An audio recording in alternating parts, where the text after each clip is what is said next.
His hand shot out like a viper, fingers clamping tightly around her throat. In the sterile silence of the lab, the sound of her gasp echoed louder than any alarm.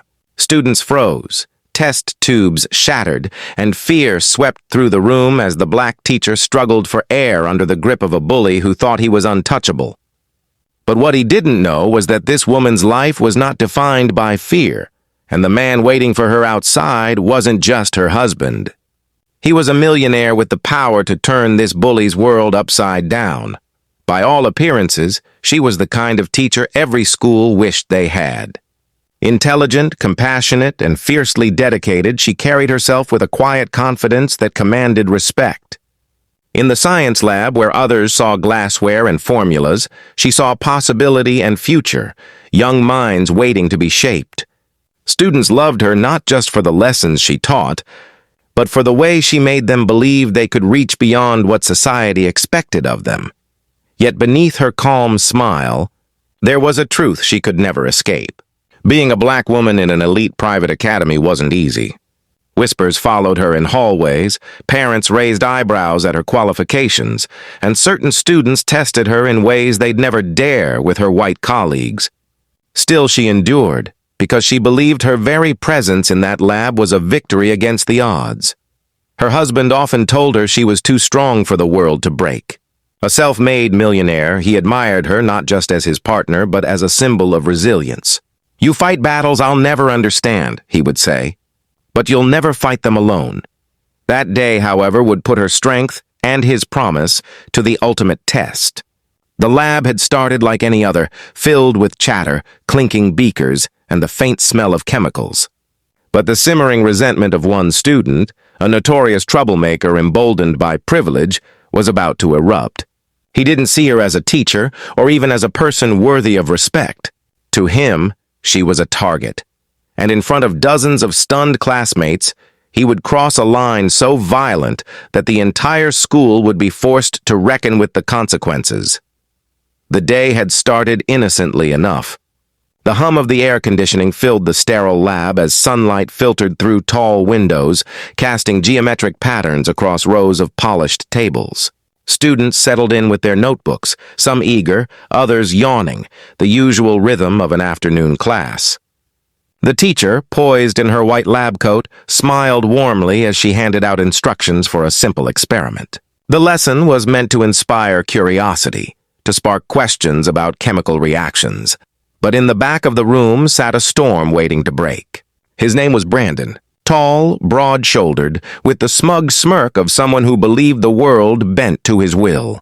His family's money had bought his way into the academy, his father's influence shielding him from consequences. Other teachers had learned to tread carefully around him, to look the other way when he disrupted class or taunted peers. But this teacher, this black woman who refused to bow to arrogance, was different. She challenged him, held him accountable, treated him like any other student. And for Brandon, that was an unforgivable insult. As she moved through the aisles, checking on each group, Brandon muttered under his breath, words dripping with disdain. A few students glanced nervously in his direction, but no one dared speak. They knew how far he was willing to go. He tapped a pencil loudly, kicked a chair leg, laughed mockingly whenever she corrected someone's mistake.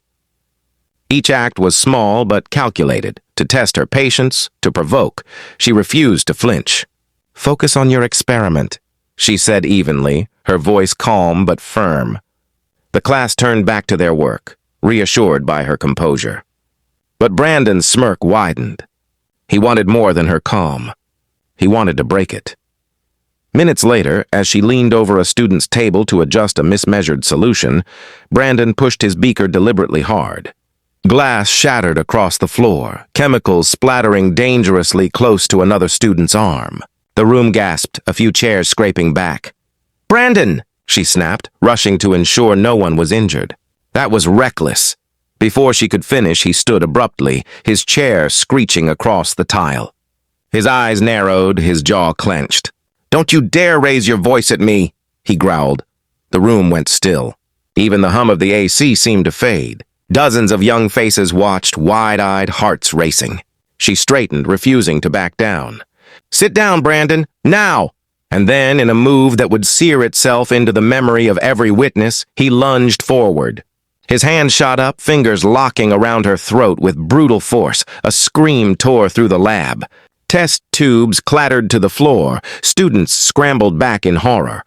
Her body jerked against the table as she clawed at his grip, her eyes wide with shock and pain. For a chilling moment, the classroom was transformed into an arena of violence. The balance of power overturned in an instant. "Stop it!" one girl cried, tears streaking her cheeks. Another fumbled for her phone, hands shaking as she hit record. But Brandon didn't stop. His face twisted with rage, veins bulging at his temples. "You think you can embarrass me?" he hissed, his words sharp, venomous. Her breaths grew ragged, her voice choked as her knees buckled under the pressure. The students were frozen between terror and disbelief. Was this really happening? In broad daylight, in the middle of their classroom? Finally, two boys rushed forward, prying at Brandon's arm with desperate strength. The teacher staggered back, coughing violently, clutching her throat. She could feel the burn of his fingers, the violation of his power. The chaos didn't stop there. Brandon shoved the boys off with a snarl, sending one crashing into a table. "You're all worthless," he spat, his voice booming. The door burst open. Another teacher, alerted by the commotion, ran inside. But Brandon's fury had already painted the room in fear. Phones were out, recording every second, the evidence already spreading through whispers and texts beyond those four walls. The black teacher, struggling to catch her breath, looked around at the frightened faces of her students. She had endured whispers, microaggressions, doubts about her worth. But this was no longer subtle. This was violence, and it was public. When security finally arrived, Brandon smirked as if untouchable. "You know who my father is?" he sneered, brushing invisible dust off his designer jacket. "You think anything will happen to me?" The words hung heavy in the air. Some students looked away, ashamed of how true it sounded. Others clenched their fists, their anger boiling. The teacher, bruised but unbroken, met his eyes. Deep inside, pain burned, but so did something else. A fire, because Brandon had made one mistake too many. He believed she was alone. He believed his privilege would shield him. But soon he would learn the truth. Her husband wasn't just a man standing in her shadow. He was a force powerful enough to shatter Brandon's illusion of invincibility forever. And when that moment came, nothing, not money, not family connections, not arrogance, would be enough to save him. The days after the classroom assault felt like a storm that refused to end. News of what had happened spread like wildfire, first through whispered conversations in the hallways, then across social media, and soon beyond the academy's gates. The video clips were impossible to ignore. A black teacher gasping for air as Brandon's hands closed around her throat. Students screaming in terror, the chaos erupting in a place meant for learning. Yet, despite the outrage, the institution hesitated. Meetings were called. Hushed conversations behind closed doors stretched long into the evenings.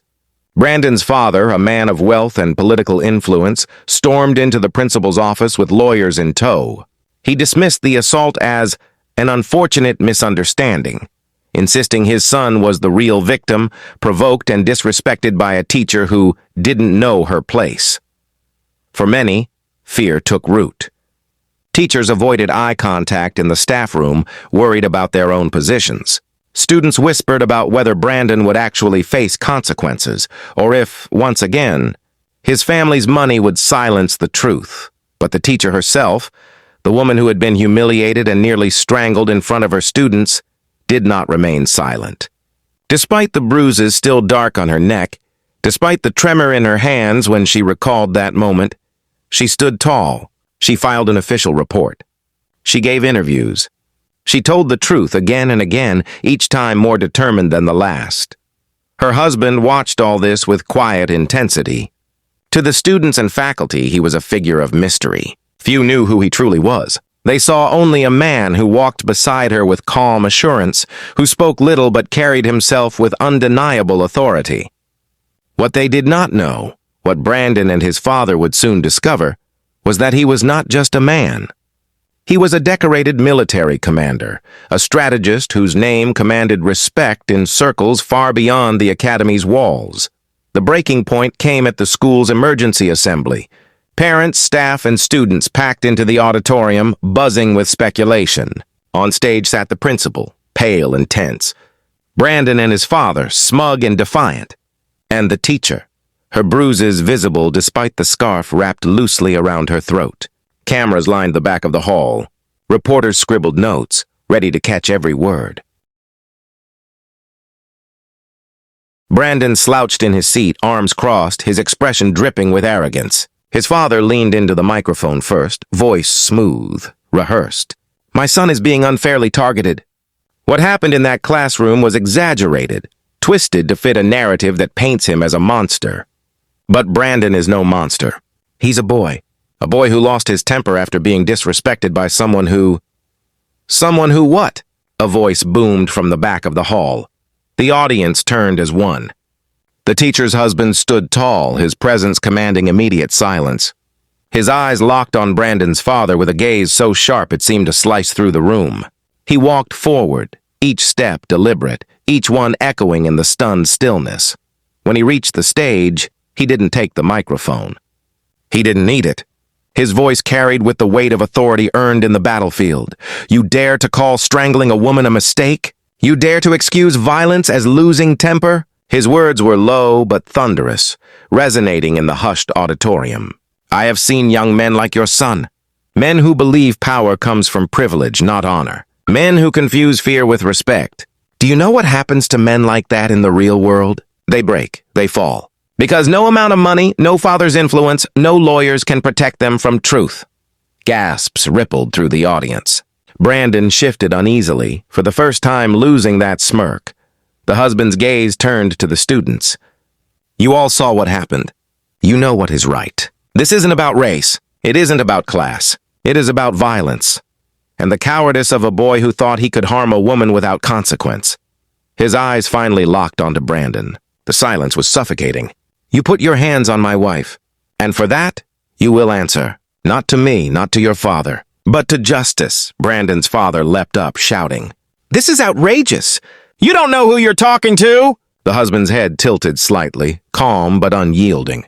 "And you don't know who you are standing against." In that moment, whispers broke across the hall. Parents exchanged wide-eyed glances. Teachers leaned toward one another. The truth had spread. People were realizing exactly who this man was, a war hero, a leader whose integrity and courage had been written into the very fabric of the nation. Suddenly, the balance of power shifted. Brandon was no longer just a wealthy boy shielded by privilege. He was exposed, a bully caught by the light, his arrogance crumbling under the weight of public truth. The teacher, still standing with quiet dignity, lifted her chin. Her voice trembled at first, but steadied as she spoke. "Every day I stand before my students and teach them about science, about truth, about integrity. And yet, in that classroom, I became a lesson none of them should have had to witness. A lesson about what happens when power goes unchecked. But today, let this be another lesson, that silence cannot protect the guilty, and that courage, no matter how costly, will always expose the truth." Applause erupted. It started with a few parents, then students, then the entire hall shook with the sound of voices rising in support. The momentum was unstoppable. Brandon's father tried to protest, but his words were drowned out. Reporters surged forward, microphones thrust toward the teacher and her husband. The principal, his face pale and sweating, realized the tide had turned. There would be no covering this up. Security moved in, not for the teacher, but for Brandon. The boy who once smirked with untouchable arrogance was now pale, trembling, his eyes darting for escape. Cameras flashed as he was escorted out, his father shouting in vain. And in that moment, the climax reached its peak. A public fall from grace, the arrogance of privilege shattered, the truth undeniable. The teacher's husband placed a steady hand on her shoulder, his expression softening only for her. Together they stood, not as victims, not as the silenced, but as proof that strength, dignity, and truth could outshine even the darkest acts of hate. The days following the assembly felt like a reckoning. What had been whispered in corners and debated in private was now undeniable, carved into headlines that spread across the nation. Millionaire's son assaults black teacher in classroom. Caught on camera, the privilege of violence. Heroic husband demands justice and wins. The footage of Brandon's assault, combined with the fiery confrontation in the auditorium, was impossible to bury. The media latched onto every detail, the public demanded accountability, and soon the justice system itself was forced into action. Brandon was suspended immediately, but that was only the beginning. An investigation followed swiftly. For once, his father's money and influence weren't enough to silence witnesses. Dozens of students stepped forward, giving statements about years of bullying, intimidation, and entitlement. Teachers admitted they had long feared retribution if they reported his behavior. The walls that had once shielded Brandon cracked, and the truth poured out like floodwaters. Court proceedings were scheduled. Brandon's father arrived with a team of high-priced attorneys, confident they would twist the narrative. But the courtroom was not a private boardroom. It was not an office where money whispered louder than justice. Here, under oath, the truth had its day. The teacher testified with quiet strength. Her voice never faltered as she described the moment Brandon's hands closed around her throat, the fear that ripped through her as students screamed. She showed the photographs of her bruises. The jury listened, their faces grave, and then came the students. One by one, they told stories of Brandon's cruelty, how he mocked, shoved, and humiliated those he considered beneath him, how teachers looked the other way, afraid of losing their jobs if they dared to challenge him. Brandon's pattern of abuse was laid bare, piece by piece, until his arrogance dissolved into silence. But the turning point came when the teacher's husband took the stand. He didn't speak as a victim's spouse. He spoke as a man who had devoted his life to serving his country, to protecting the innocent and holding the powerful accountable. "I've seen the cost of unchecked violence," he said, his voice steady, eyes sweeping across the jury. "And I can tell you this, if we excuse it here in this courtroom in this boy, we are teaching an entire generation that power is more important than justice. That lesson is poison, and it ends today." The courtroom was silent when he finished. Even the judge paused before speaking, visibly moved. The verdict came swiftly, guilty of assault.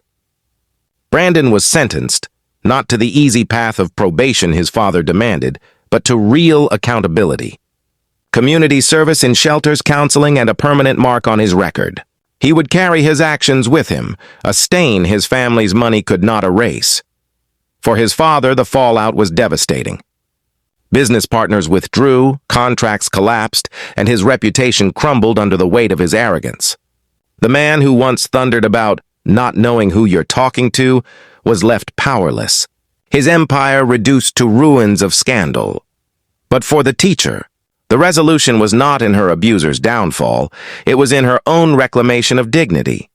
She returned to her classroom weeks later, greeted by students who stood and applauded as she entered. Many of them had been too afraid to speak up before. Now they looked at her with pride, knowing they had witnessed not just survival, but courage. She smiled at them, her voice warm though her eyes carried the memory of pain. "Science teaches us that every action has a reaction," she said softly. "And today, you have all seen that truth in life, not just in a lab. Violence has consequences, but so does courage. Never forget that." Her husband watched from the doorway, his heart swelling with pride. To the world, he had been the hero who confronted power and demanded justice. But to him, the true hero was the woman standing before those students, unbroken, unbowed. The school itself transformed. New policies were enacted ensuring no student, regardless of their background, could hide behind privilege again. Teachers were given protections to speak out. A culture of silence had been shattered, replaced with a determination to protect, to nurture, and to stand against injustice. As for Brandon, his punishment extended far beyond the courtroom. Once admired, now he was shunned. Friends distanced themselves. Colleges rescinded their offers. He had become a living lesson. Arrogance without accountability leads not to greatness, but to ruin. The teacher and her husband, however, walked away from the storm with their heads held high. Not because the pain had vanished, it never truly does, but because they had turned their suffering into strength.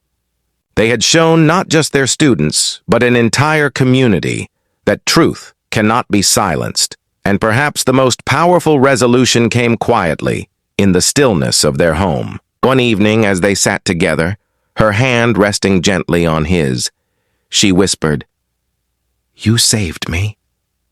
He shook his head, his voice low, filled with love. "No, you saved yourself. I just stood beside you." For a long moment they sat in silence, the weight of the past weeks heavy, but no longer crushing. Outside, the world moved on, but inside their hearts, a new kind of peace bloomed. The peace that comes not from forgetting, but from fighting, from standing, and from winning when it matters most. The resolution was not just the end of Brandon's cruelty. It was the beginning of something far greater, a legacy of courage, truth and justice that would echo in every lesson taught, in every student inspired, in every life touched by the story of a teacher who refused to be broken.